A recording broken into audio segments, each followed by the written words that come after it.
The concrete floor was cold, sending a chill up my leg despite the thick wool of my socks.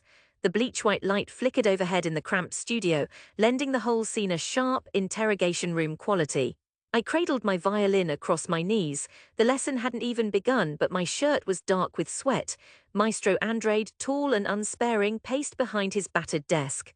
3 students sat against the back wall, some I didn't know well, but their eyes were hungry for fault. "Begin, Lucas," the maestro commanded, tossing the word at me like a stone. I adjusted my grip and raised the violin to my chin, fingers trembling. The familiar passage from Paganini's Caprice No. 24 danced in my mind, all shimmering runs and impossible leaps. I started, bow cutting the air. My sound was tight, strangled at the upper register. Every small mistake snaked through the small room. Andrade's nostrils flared. He didn't stop me until I reached the wild ricochet section, where my bow arm failed me. A jab of panic sent my rhythm skidding off the rails. I ground to a halt. I asked for music, not this. The maestro spat something in rapid Portuguese, then turned to the eavesdropping students. "Does anyone believe this will get him anywhere?" One girl snorted. Joe, 2 years ahead of me, folded his arms and grinned. Andrade beckoned to me with the sharp flick he used to dismiss street dogs. "Why do you keep at this, What big dream made you think the violin is your ticket out?" I waited for him to let me leave, but he pressed on. "Speak, Lucas. Tell us where you think you're going with this." Their laughter wasn't vicious yet, not outright, but it filled the corners of the room until it was hard to breathe. I tried to answer, something about the city orchestra, concerts, travel. But the words wouldn't come. I swallowed, burning with humiliation. Andrade leaned in, voice a stage whisper, not bothering to hide the derision. "One more Sao Paulo kid who thinks he's a prodigy, eh? Save yourself the pain, play for birthday parties." That strung deepest. I snatched up my violin and stumbled from the studio. No one stopped me. At my neighborhood's edge, cracked pavement gave way to potholes and the sickly green of neglected parks. I took the bus home, clutching my case, shrinking as the mutters of that studio echoed in my skull. At the apartment, me was making dinner, a burble of oil, onions, garlic. My sister Camilla, elbows on the tiny table, glanced up from her schoolwork. "Late again," she mumbled, the old charged tone in her voice. In our house, my music wasn't met with pride. My uncle had sneered when I'd first lugged my battered violin home, calling it a toy for rich kids. My cousin Raphael posted memes about failed artist types who'd end up busking. At first, I tried defending myself. I'd hold forth about the conservatorio, about scholarships, about the power of music. When laughter answered me, I learned to stop talking. That night at the dinner table, the news slipped out. Andrade suggested dropping my lessons for something more productive. I waited for an argument, maybe even a shred of sympathy. Instead, Camilla huffed, "You always do this, Lucas, dreaming big, but you're just you." Me shook her head, not unkind. "Maybe try the university entrance exam this year, Feijao, at least that is real." I couldn't swallow. As I poked at my food, everything shrank, the world, myself, even the music I used to conjure as naturally as breathing. The next months were grey and stretched thin. I practiced in secret late, bow muffled with a sock so neighbors wouldn't complain, each note a whisper, not the shout I'd once imagined. Still, sometimes, just before sleep, lying on top of the covers, listening to Sao Paulo's never-ending night traffic, music found me. The ache of it thrummed in my chest. One afternoon, as rain battered our little balcony, I dug through old YouTube videos of violin competitions. A flash of longing raked me so hard I flinched, startled. I emailed every conservatory, scholarship board and community group I could find. Most went unanswered. A few sent polite no's. One, tucked into a distant barrow I'd never visited, said maybe there was an audition. I borrowed money for the bus and found the address, a faded cultural center squeezed behind a street market. The jury there seemed less interested in pedigree than heart. I played broken, honest, imperfect. They let me finish. A judge with tired eyes simply said, "Don't stop, come Fridays." That small sliver of yes propped me up. I started gigging, Brazilian weddings, a dentist's 40th, an outdoor yoga session with wind howling through my sheet music.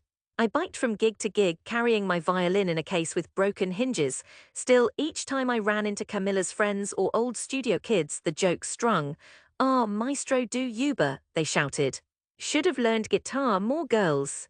On nights I nearly gave in, I'd sit on our building's roof, listening as sirens and horns intertwined with unwritten melodies in my head. Something inside me refused to flicker out. A year turned into 4, bits of luck and more hustle than I guessed I could muster pulled me forward. I met a French pianist busking at Republica, a cello player who lived 2 blocks over and had a line on teaching jobs for kids. I took every dollar, every invitation. Then an email one Monday morning, an audition for a state orchestra position. I'd never made it that far. The city's best would be there. Preparing felt like waking from a coma. I stopped hiding my scales. I played even when Camilla slammed her door or me muttered about noise. I bought a second-hand suit. I spent a week looking at myself in mirrors, sweating through each mock performance. The day came, nerves gnawing at my gut. I played in a hall so grand it dwarfed me, the judges' faces distant, unreadable, but my hands remembered even when my heart tried to betray me. A month later, in the grey dawn of laundry day, the email arrived. My name, the offer letter. I started shaking. I pressed my lips to my violin's scroll, breathless and laughing, unable to hope it was real. Told you to get a real job, Camilla snorted when I told her, but her mouth was tight, holding something back. Me just stared, tears watering her eyes, silent. My uncle shrugged, unimpressed. It didn't matter. I played my first concert in a hall where for the first time people listened, not out of obligation, not because they were waiting to mock. 1,000 strangers, my bow hand was steady, a miracle. Months ran by. I took my time paying debts, sent money to me. Later opportunities beckoned, solo spots, then short tour, not famous, not rich, I just worked. But the audience always came, and for a night each city felt possible. When 3 whole years had passed since that first orchestra concert, I received the offer that would make the next step possible. A solo performance, Sao Paulo Symphony, part of a gala broadcast on TV Cultura. A night where everyone would be watching. I called home, a feeble invite, certain they would make excuses. Camilla grunted, me promised maybe if work allowed. On the afternoon of the concert, city storms threatened, thunder bruising the skyline. The symphony hall glowed, all glass and warm light. The orchestra warmed up, nervy and excited. I kept to myself, pacing. When time came, sitting in my chair at the edge of the stage's curve, I could see through the stage light's glare, the first 2 rows filled. Strangers, critics, students in starched shirts. But in the 3rd row I glimpsed a familiar silhouette, me, shoulders hunched as if bracing for another wave of disappointment. Camilla sat stone-faced. We played the overture. Then the conductor turned and signaled me to stand for the concerto. My knees loosened, threatening to buckle. The crowd stilled, over 1,000 faces, but in my mind it was only those 2, the family who'd never believed. As I raised my violin, there it was, the ghost of that studio critique, Andrade's words, Joe's grin, the laughter of every skeptic. Shame twisted with something tighter, but the years of struggle, the secret, stubborn hope pressed stronger in my chest. The opening bars spilled out, quiet, searching. I let myself be afraid. I drew out every tremor, each thread of longing and humiliation, threading them into the sound. My hands obeyed, the passage soared. As the music swelled, I caught Me's face, eyes shining, hand raised, unsure whether to cheer or hide. The cadenza, brutal, exposed, came next. I played it not to prove anything, but to finally tell them all, see, I survived. Not as a prodigy, not as a savior, but as myself, ugly and shining and real. When the final note quivered into silence, applause cracked the air, thick, generous, unmistakable, not polite, not forced, real. Afterwards, backstage, I stood wiping down my violin, hands unsteady again, though not with fear. A narrow corridor behind the green room opened, and me appeared, worn purse slung over her shoulder. Camilla trailed, cheeks stained with mascara she'd never admit to wearing. For a moment, none of us spoke. You played, me began, voice rough. You really played. I nodded, unable to say more. Camilla reached for my bow case, fingers awkward. Saw some girls in the lobby asking for your autograph, she muttered, eyes darting away. Her lips almost curled into a smile. In the corner, near the exit, Joe from the old studio leaned against the wall, committee badge slung backwards, mouth open as if struggling to place me. For a second our eyes met, his smirk slipped. Recognition and confusion worked across his face. Then the conductor strode over, clasping my shoulder, calling me by name. Joe looked away. That was the real proof, their disbelief stripped bare by the sight of what I'd become. One critic, elbows sharp, congratulated me. Not many from Sapopemba make it here, quite something. But I barely heard him. I was watching my family, seeing, perhaps for the first time, the possibility that my dream had not only survived their doubt, but remade itself into something undeniable. Later that night, Sao Paulo steamed under the echo of storms, traffic snarling into morning. My family and I sat around a midnight table in a corner padaria. We ate pão de queijo, drank strong coffee.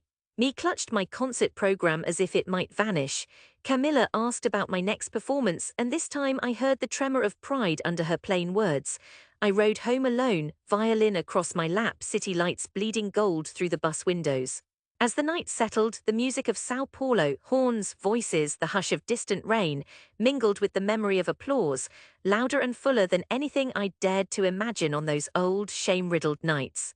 And for the first time I felt not just courage but peace, knowing I had come back not unchanged but open, cracked wide enough for all of it, the struggle, the scorn, the slow, resounding song of arrival.